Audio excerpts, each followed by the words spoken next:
So from one basketballer to another, I now invite Lorraine Landon, who's the General Manager of Teams for Basketball Australia. Basketball Australia, I hope I don't still think Lorraine's thunder here, but has a very well established competition for basketballers with an intellectual disability. It's known as the Championship. It's been going for nearly 18 years. And it's been well supported by all the State Basketball Association. And if you ever come across the Basketball Australia annual report, you'll see that there are two basketball teams in there that are known as the Pearls and the Boomerangs. And they're alongside every other basketball team that Basketball Australia supports. And Lorraine's been a champion in that and recognising them as a basketball team. And Mr. Rick.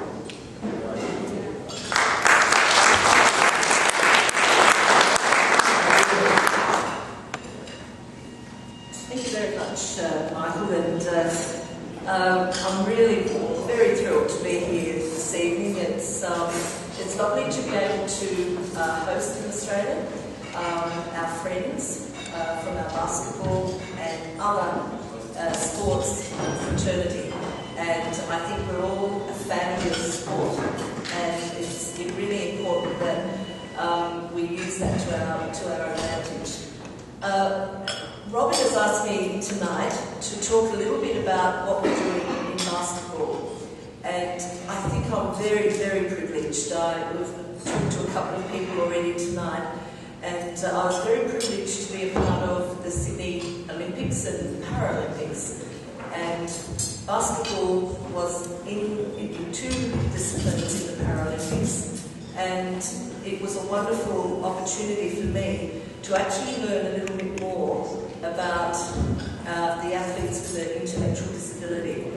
I had the opportunity back in the 90s, and I will tell you that story in a moment, but to actually see our athletes in our countries, 8 teams from different parts of the world, actually compete in Sydney was wonderful. And it is a tragic situation what has happened since. And I hope with my heart that we will see basketball for athletes with an intellectual disability back in the Paralympic Games. And I hope it happens before not too long. But if I can talk to you about what Basketball Australia has been able to do, we have a wonderful partnership with AUSRAPID. And a partnership is something that works for both. And that's important that it does work for both, because if it doesn't, then it's not successful. And back in the very early 90s, AUSRAPID came to Basketball Australia and said, can you help us to put a team together, coaches and some expertise to be able to go to the Paralympics in Madrid in 1992. And it was pre my time with Basketball Australia, but fortunately there were some very smart people there at the time, and they did help. And what came out of that was that the Pearls, and that's our women's team, we like to call our women's teams after precious gems. So basketball has the opals, we have the gems, and we have the pearls. And so the Pearls went to that Paralympics and won Australia's basketball's first gold medal. And in our Basketball Australia office, they are there as the very first team that won a gold medal in international competition, and we're very proud of that. We're very proud of that. And so after that 1992, it was very successful. We actually then talked to AUSRAPID, and they said, could we have a pilot competition? Could you do something with one of your national junior championships? So in 1995, we started the first competition. It was called a competition, a championship for athletes with an intellectual disability. And unfortunately, we do a lot of acronyms in Australia. So we called it IDs. And we all were not very comfortable with calling it IDs. So it wasn't too long before we renamed it to the Ivor Burge Championship. And that Ivor Burge Championship started in 1995, and it's still going today.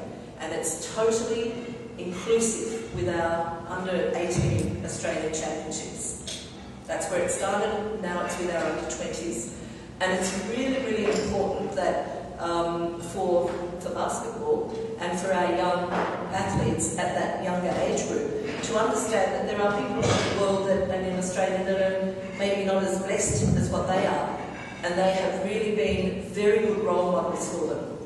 The other advantage that we've had in being totally inclusive with our athletes and with an intellectual disability has been that we've been able to provide expertise in coaching, expertise in competitions, expertise in administration, and as Michael said, the Pearls and Boomerangs sit with the Australian Opals, World Champions in 2006, our Boomers, our under-19 Australian teams, our rollers who are World Champions in wheelchair basketball, and our gliders. So I think we can actually show as a sport that we are totally inclusive.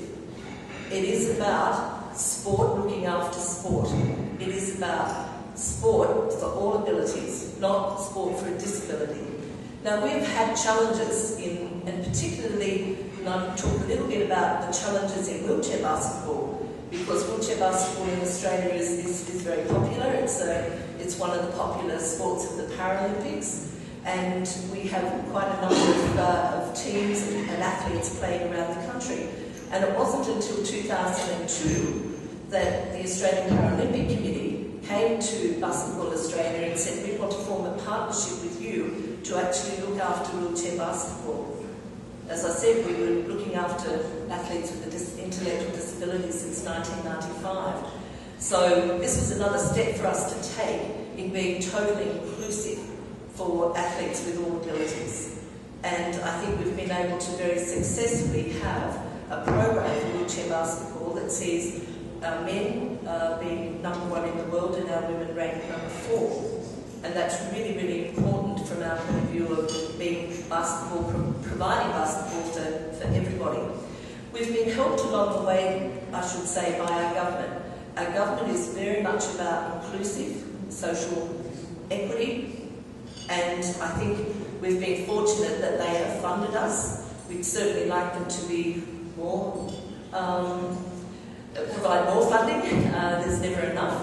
But I think they have shown that they understand the importance of what sport can provide for athletes, and particularly athletes who have an intellectual disability. And along the way, I've learned a lot from particularly a number of our people, and I'm talking about managers and coaches, who have looked after these athletes. And I've learned that for some of them, playing sport, and in our instance playing basketball, has been so important to them in actually doing something in their life that's good. You know, they may have struggled at school, they may struggle in the workplace, but in sport we've been able to give them an opportunity to represent Australia, to represent their country. And it's important to understand that we also have recreation basketball for athletes with an intellectual disability. So it's not just about the elite, but if an athlete is good and aspires to do something special, then we are able to make that difference and help them in that journey. So it's been a wonderful 15, 20, almost 20 years now that we've been able to have this partnership. AUSRAPID is a partner. They do not run out the basketball competitions, we run them, and they do that with many other sports, national federations in Australia. But they support us with classification. They support us in helping identify athletes. They support us in some of the difficult situations that you have. I mean, you all know that it's not easy dealing with athletes with an intellectual disability. They have many challenges in life that we don't have. And that advocacy and support and partnership has been very important to making inclusive sport and inclusive basketball for us work. So we're proud of what we've done, and we would like to think that it is a model that other countries can look at. It may not work for you, but certainly here in Australia it's worked for us. And we hope that the Boomerangs and the Pearls do very, very well in Italy this year at the Global Games. So thank you, I've enjoyed being here tonight, and I hope that maybe I can speak to some of you later. Thank you.